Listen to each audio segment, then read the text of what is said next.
لا حول ولا قوة إلا بالله العلي العظيم اعوذ باللہ من الشیطان الرجیم بسم اللہ الرحمن الرحیم الحمد للہ رب العالمین والصلاة والسلام علی اشرف الانبیاء والمرسلین سیدنا و نبینا و شفیع ذنوبنا و طبیب نفوسنا مولانا مولا الکونین امام المشرقین والمغربین جد الحسن والحسین حبیب الہ العالمین بالقاسم محمد وعلی بیتہ الطیبین الطاہرین المعصومین المظلومین اما بعد بسم اللہ الرحمن الرحیم اللہم اجعلنی من التوابین واجعلنی من المتطہرین۔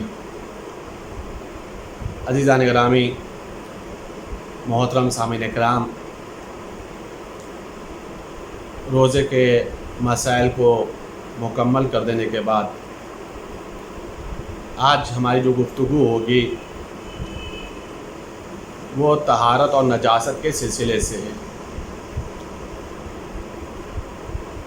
طہارت اور نجاست ایک اہم مسائل میں سے ہیں، ایک اہم باب ہیں مسائل شرعیہ کے ابوابوں میں سے،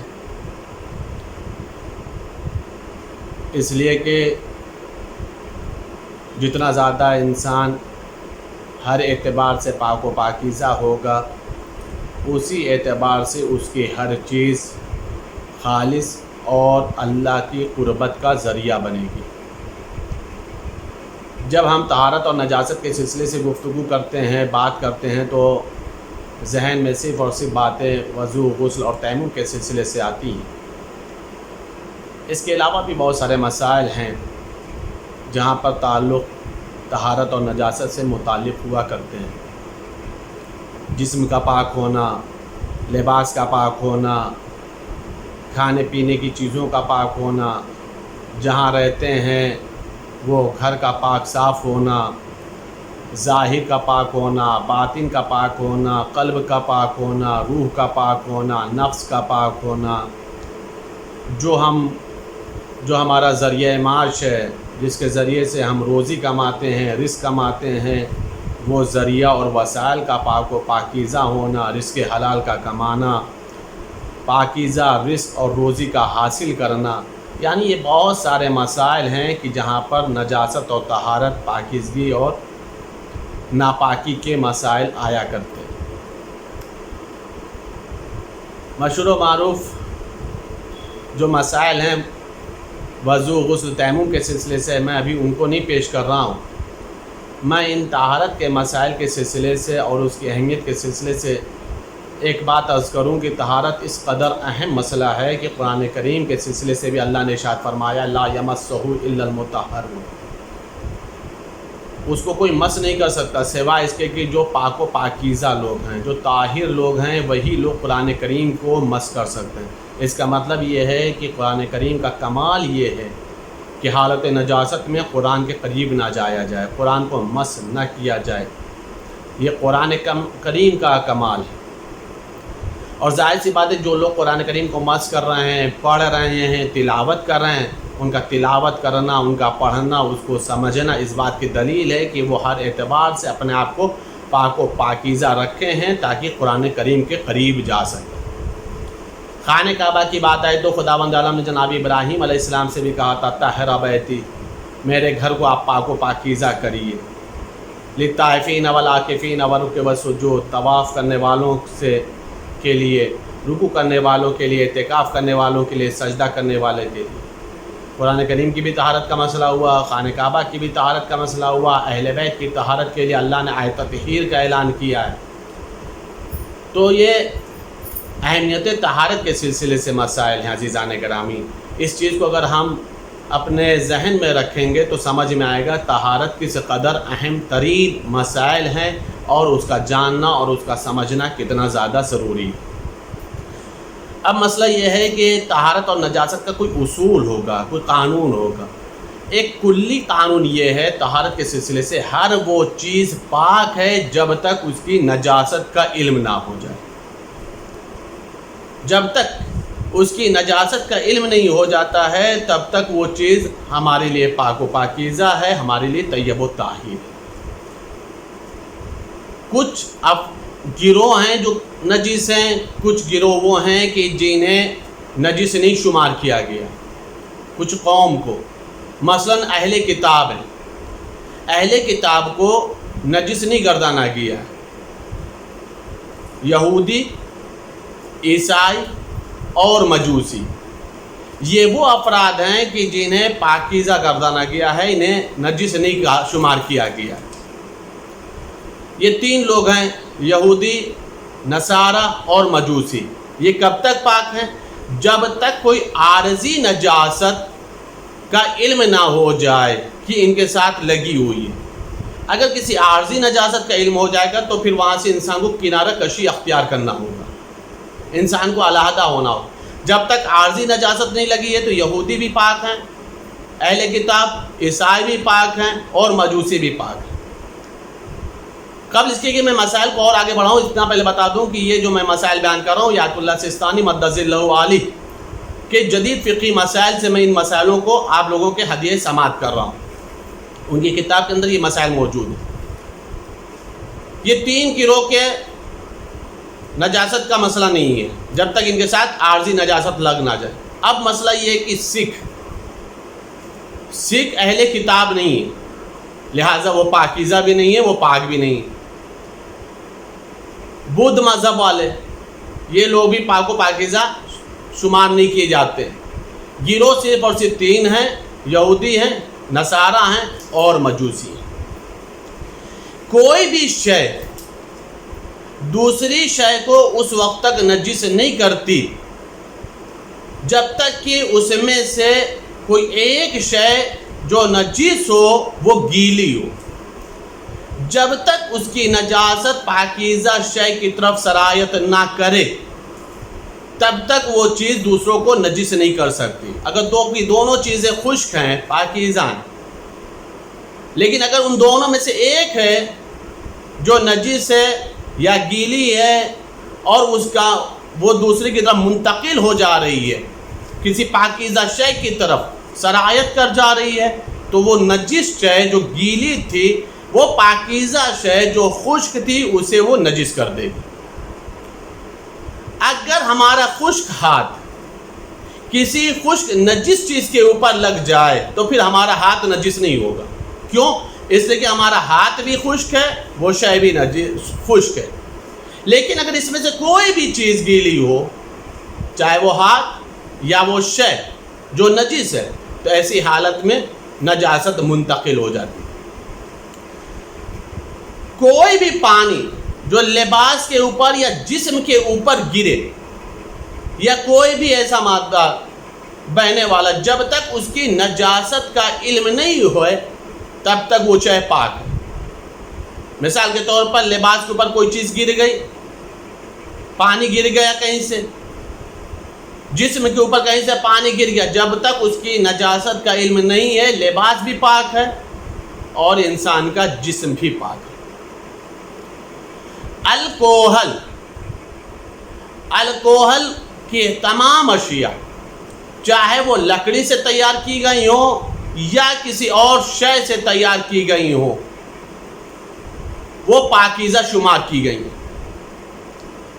حتیٰ کہ وہ ادویات، وہ دوائیں، وہ پرفیومز جس میں الکوہل شامل کیا جاتا ہے، الکوہل مکس ہوتا ہے، ان تمام چیزوں کو بلا تعامل انسان استعمال کر سکتا ہے۔ وہ تمام چیزیں پاکیزہ ہیں، نجس شمار نہیں کی جائے۔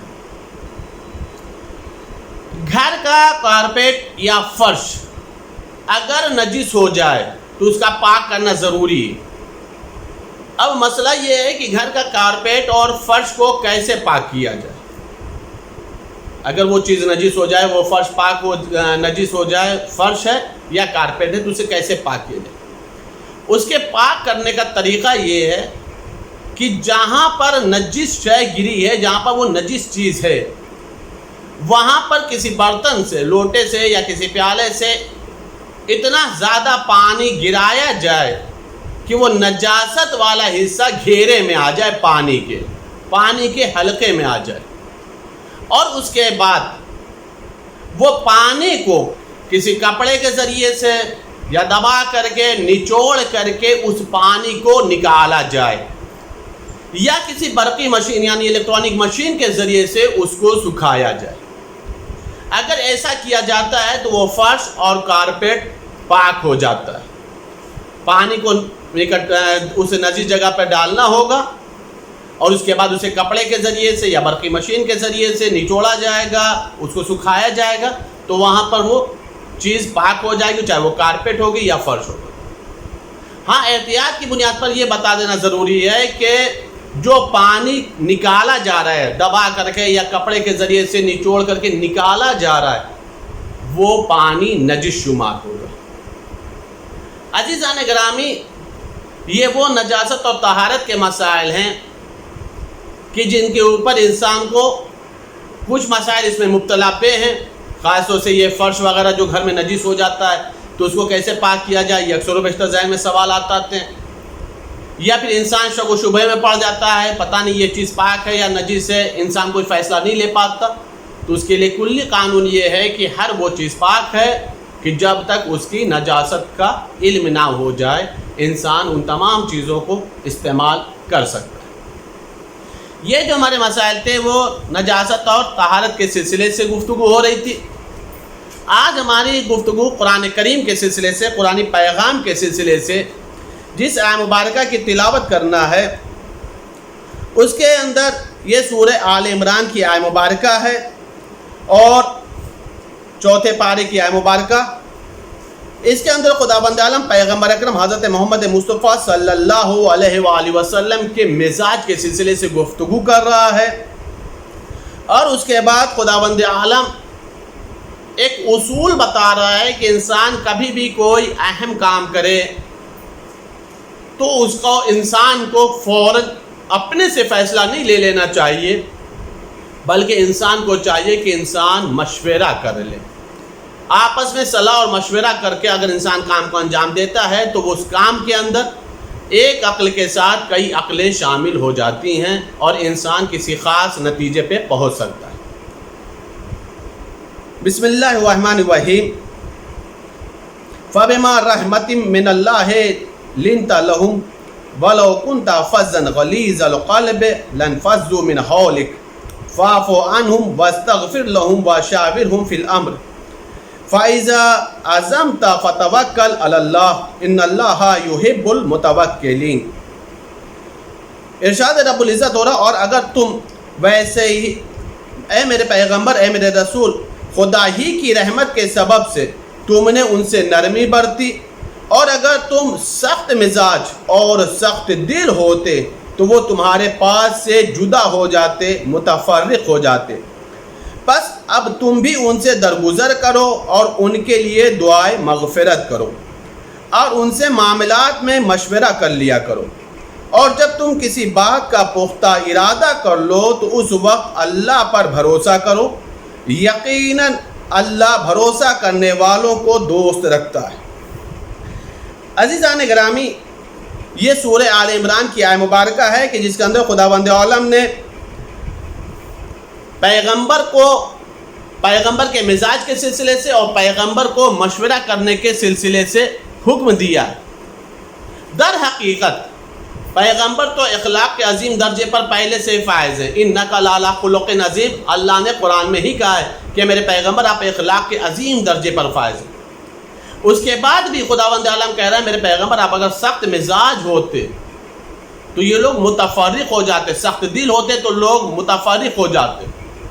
یعنی ایک تبلیغ کا ایک اصول ہے، اللہ پیغمبر کے ذریعے سے ہم لوگوں کو، امت محمدی کو ایک اصول دے رہا، جب کبھی بھی کسی کو راہ راست پر لانا ہو، جب کسی کو صراط مستقیم کی دعوت دینا ہو تو اپنا لہجہ نرم رکھنا، دل کو نرم رکھنا۔ سخت لہجہ اور سخت مزاج اگر انسان ہوتا ہے تو لوگ اس کے قریب نہیں آتے، لوگ اس سے دور دور رہنا پسند کرتے ہیں۔ اور کبھی بھی انسان، یہ ایک عقلی مسئلہ بھی ہے، کبھی بھی انسان اپنے میسج کو، اپنے پیغام کو، اپنے مشن کو اس وقت تک لوگوں تک پہنچا ہی نہیں سکتا جب تک لوگ اس سے قریب نہ ہوں، جب تک لوگ اس کے قریب آ کر کے بیٹھے نہیں، اس کی نشست میں نہ آئیں، اس کی محفل میں نہ آئیں، اس کی مجلس میں نہ آئیں۔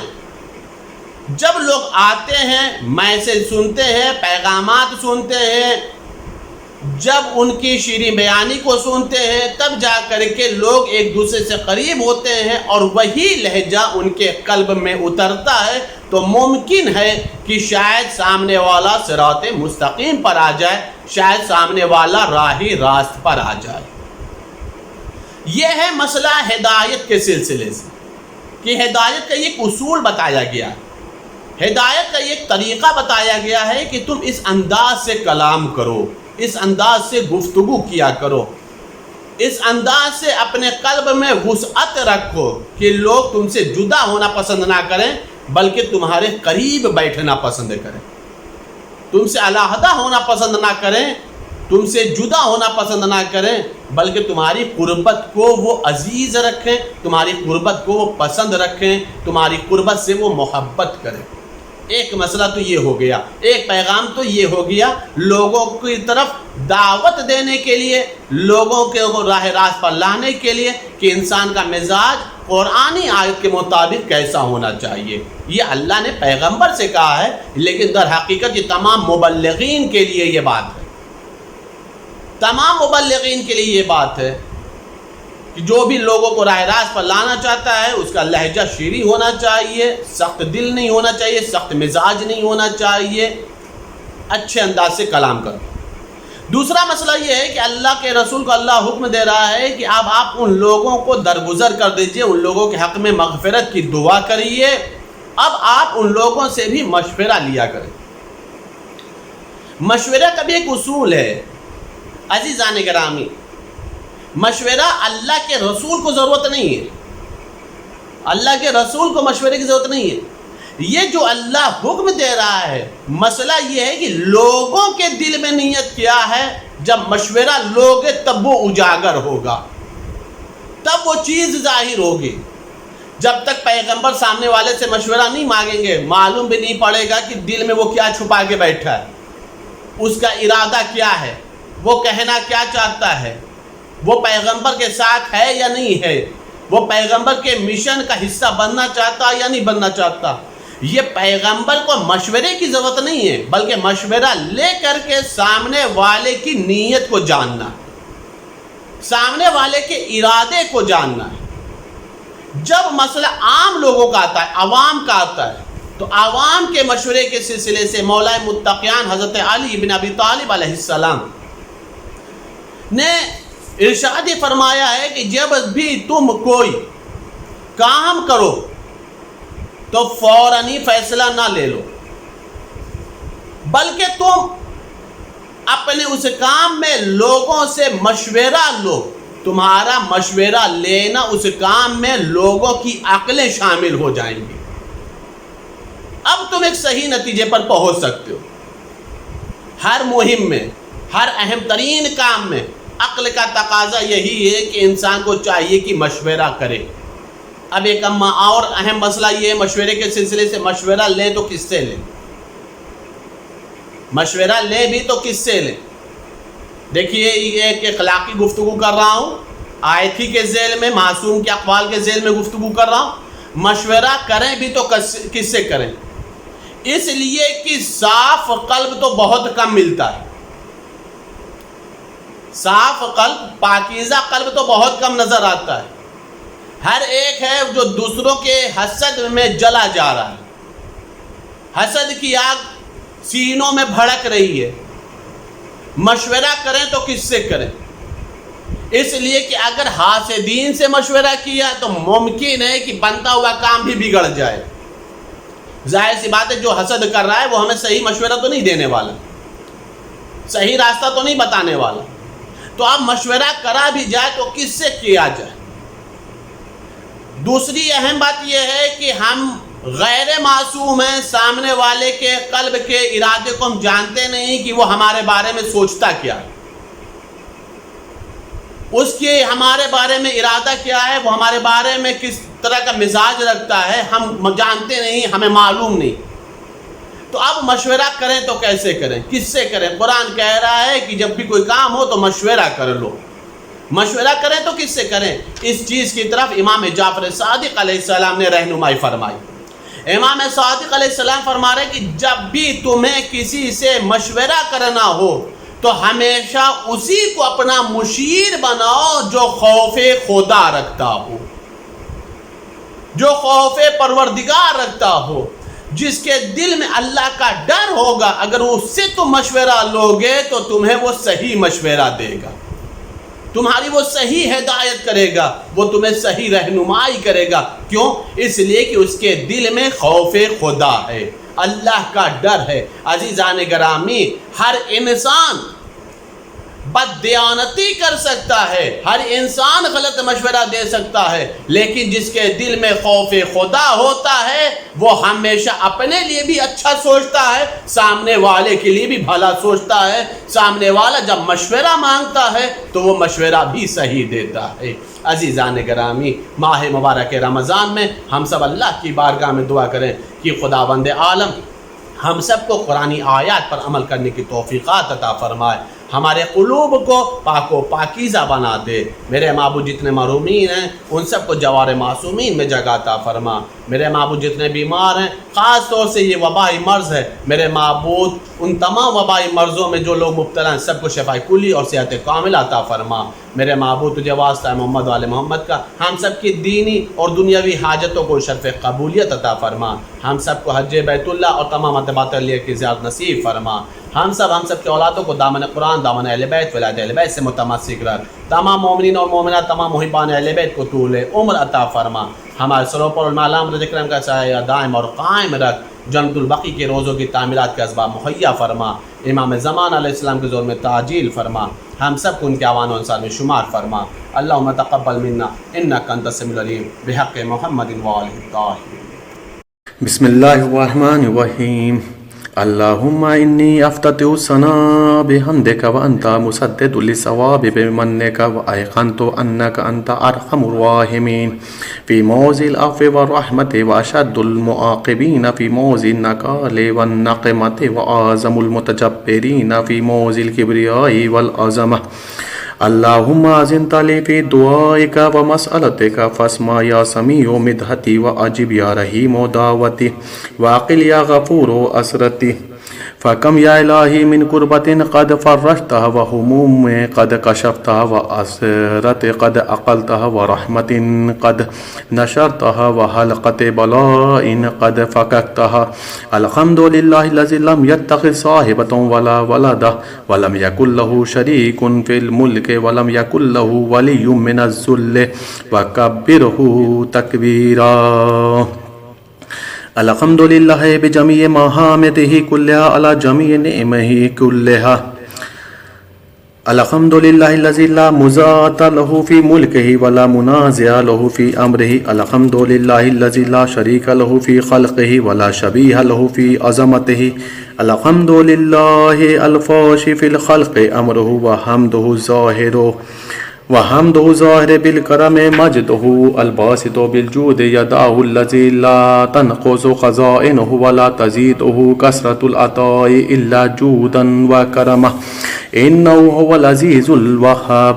اللہم انی اسألک قلیلا من کثیر ما حاجت بی الیہ عظیمت وغناک عنہ قدیم وہو عندی کثیر وَهُوَ عَلَيْكَ سَهْلٌ يَسِيرٌ۔ اللہم ان عفوک عن ذنبی وتجاوزک عن خطیئتی وصفحک عن ظلمی وسترک علی قبیح عملی وحلمک عن کثیر جرمی عند ما کان من خطائی وعمدی اطمعانی فی ان اسألک ما لا استوجب منک الذی رزقتنی من رحمتک وَأَرَيْتَنِي مِنْ قُدَّتِكَ وَعَرَّفْتَنِي مِنْ إِجَابَتِكَ فَصِرْتُ أَدْعُوكَ آمِنًا وَأَسْأَلُكَ مُسْتَانِسًا لَا خَائِفًا وَلَا وَجِلًا مُدِلًّا عَلَيْكَ فِيمَا قَصَدْتُ فِيهِ إِلَيْكَ فَإِنْ أَبْطَأَ عَنِّي أَتَبْتُ بِجَهْلِي عَلَيْكَ وَلَعَلَّ الَّذِي أَبْطَأَ عَنِّي هُوَ خَيْرٌ لِعِلْمِكَ بِعَاقِبَةِ الْأُمُورِ فلم أرى مولا كريما أصبر على عبد لئيم منك علي يا رب إنك تدعوني فأولي عنك وتتحبب إلي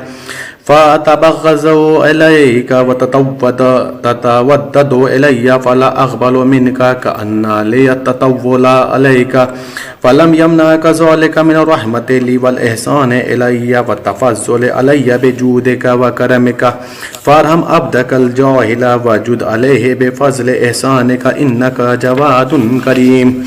الحمد لله مالك الملك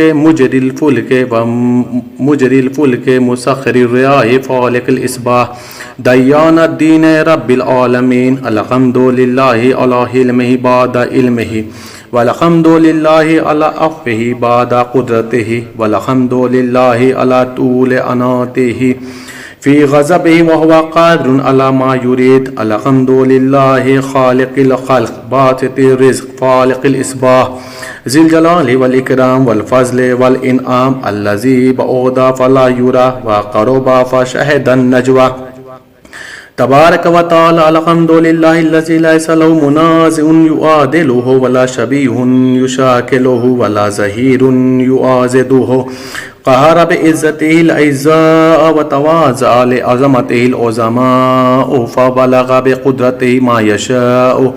الحمد لله الذي يجيبني حين أناديه ويستر علي كل عورة وأنا آسيه ويعظم النعمة علي فلا أجازيه فكم من موهبة هنيئة قد أعطاني وعزيمة مخوفة قد كفاني وبهجة مونقة قد أراني فأثنى عليه حامدا وأذكره مسبحا. الحمد لله الذي لا يهتك حجابه ولا يغلق بابه ولا يرد سائله ولا يخيب عامله.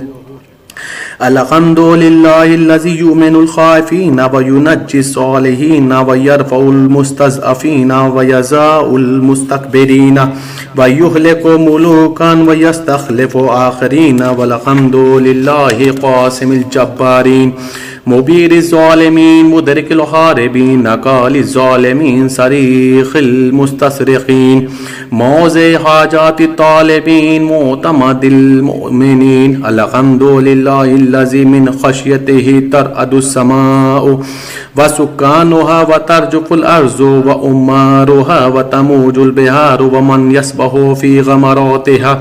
الحمد لله الذي هدانا لهذا وما كنا لنهتدي لولا أن هدانا الله. الحمد لله الذي يخلق ولم يخلق ويرزق ولا يرزق ويطعم ولا يطعم ويميت الأحياء ويحيي الموتى وهو حي لا يموت بيده الخير وهو على كل شيء قدير.